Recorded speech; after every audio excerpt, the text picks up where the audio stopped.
ได้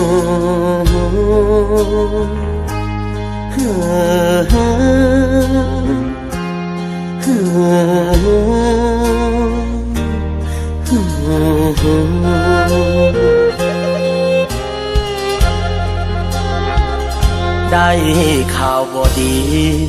บ้านเมืองของเราแสนเศร้าเด็กน้อยผู้เฒ่าขึ้นนั่งอยู่บนหลังคาแขวงอาจตะปือแต่ก่อนสาลือทรัพย์สินล้ำค่าบัดนี้ได้เห็นน้ำตา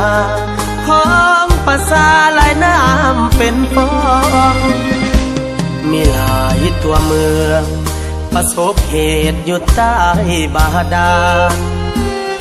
มีหลายหมู่บ้าน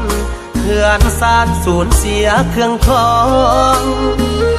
ข่าวเศร้าขวดน้ำเจ็บปวดอุลาเศร้ามองสูญเสียพี่น้องญาติมิตรบ่ได้สั่งลาคนลาวด้วยกันฮักกันเด้อเผ่าพันธุ์ลาวเหนือใต้ประเทศเฮาหากใดสวยกันเยียวยาสวยกันหลายมือสดสวยเป็นหูเป็นตาให้สาวประสาลอดพ้นจากอุทกภัยคนทั่วประเทศขอกราบเจ้าฟ้าเจ้าดิน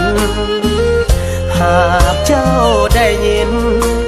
ล้านเสียงที่เขาร้องไห้จงช่วยนิมิตสาวอัตตปือหลุดพ้นโผยภัยฝากเสียงเพลงนี้ส่งไปเป็นกำลังใจเด้อพี่น้องเอ๋ย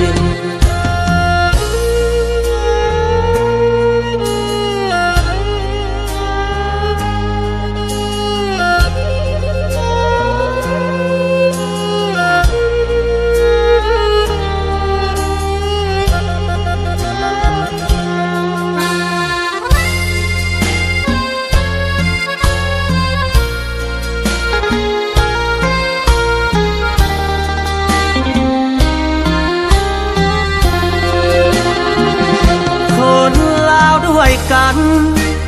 ฮักกันเด้อเผ่าพันธุ์ลาวเหนือใต้ประเทศเฮาหากใดสวยกันเยียวยาสวยกันหลายมือสดสวยเป็นหูเป็นตาให้สาวประสาลอดพ้นจากอุทกภัย